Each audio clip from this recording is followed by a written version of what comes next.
Once upon a midnight dreary, while I pondered weak and weary over many a quaint and curious volume of forgotten lore, while I nodded, nearly napping, suddenly there came a tapping, as of someone gently rapping at my chamber door. "'Tis some visitor," I muttered, tapping at my chamber door, "only this and nothing more." Ah, distinctly I remember, it was in the bleak December, and each separate dying ember wrought its ghost upon the floor.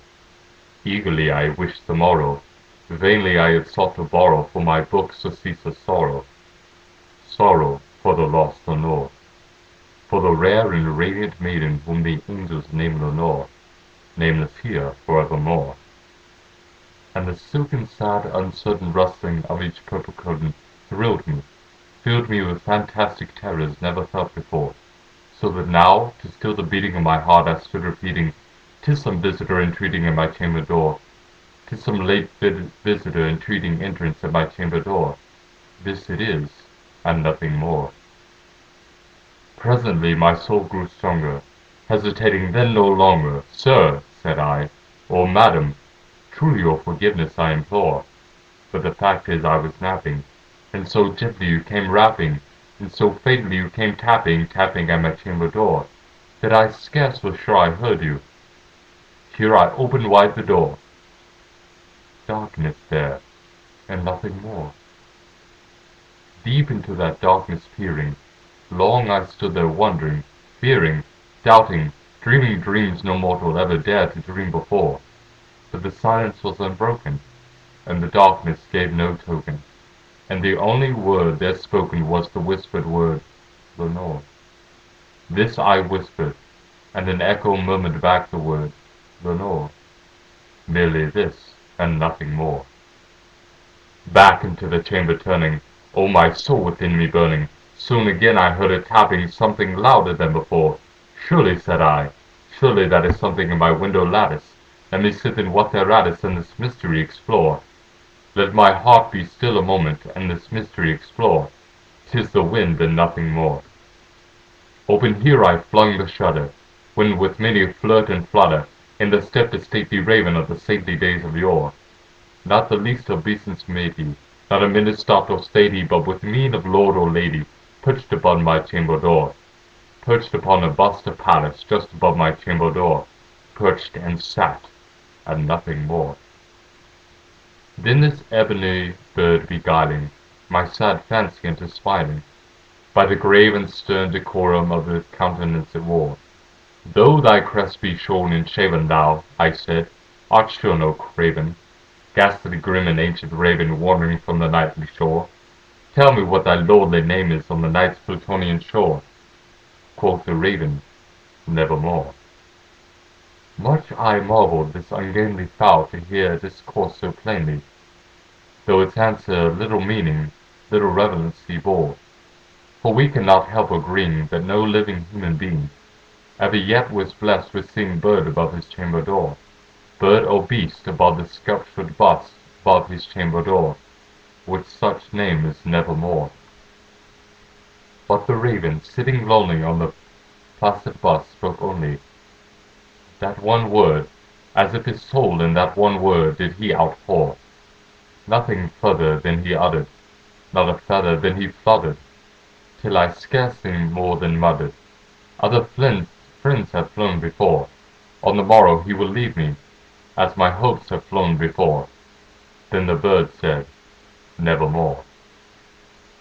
Startled at the stillness broken by reply so aptly spoken, "Doubtless," said I, "what it utters is its only stock and store, caught from some unhappy master, whom unmercifully disaster followed fast and followed faster, till his songs one burden bore, to the dirges of his hope that melancholy burden bore, of never, nevermore."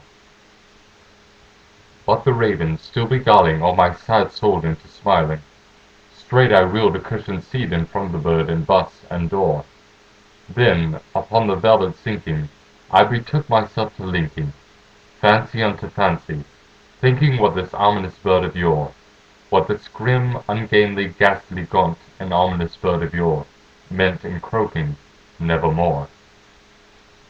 This I sat engaged in guessing, but no syllable expressing, to the fowl whose fiery eyes now burned into my bosom's core. This and more I sat divining, with my head at ease reclining, on the cushion's velvet lining that lamplight floated o'er, but whose velvet violet lining with the lamplight floating o'er, she shall press, nevermore. Then methought the air grew denser, perfumed by some unseen censer, swung by seraphim whose footfalls tinkled on the tufted floor. Wretch, I cried, thy God hath lent thee, by these angels he has sent thee respite, respite and nepenthe from thy memories of Lenore. Quaff, O quaff this kind nepenthe, and forget this lost sonore. Quoth the raven, nevermore. Prophet, said I, thing of evil, prophet still if bird or devil, whether tempest sent or whether tempest tossed thee here ashore, desolate yet all undaunted, on this desert land enchanted, on this home by horror haunted, tell me truly I implore, is there a balm in Gilead? Tell me I implore. Quoth the raven, nevermore. Prophet, said I, thing of evil, prophet still if bird or devil, by that heaven that bends above us, by that God we both adore. Tell this soul with sorrow laden, if within the distant Aidenn it shall clasp a sainted maiden whom the angels name Lenore, clasp a rare and radiant maiden whom the angels name Lenore. Quoth the raven, nevermore. Be that word our sign of parting, bird or friend, I shrieked upstarting. Get thee back into the tempest and the night's Plutonian shore. Leave no black bloom as a token of that lie that thy soul has spoken. Leave my loneliness unbroken. Quit thy bust above my door. Take thy beat from out my heart, and take thy form from off my door. Quoth the raven, nevermore. And that raven, never flitting, still is sitting on the pallid bust of Pallas just above my chamber door. And his eyes have all the semens of a demon's that is streaming, and the lamplight o'er streaming throws his shadow on the floor. And my soul from out that shadow that lies floating on the floor shall be lifted nevermore.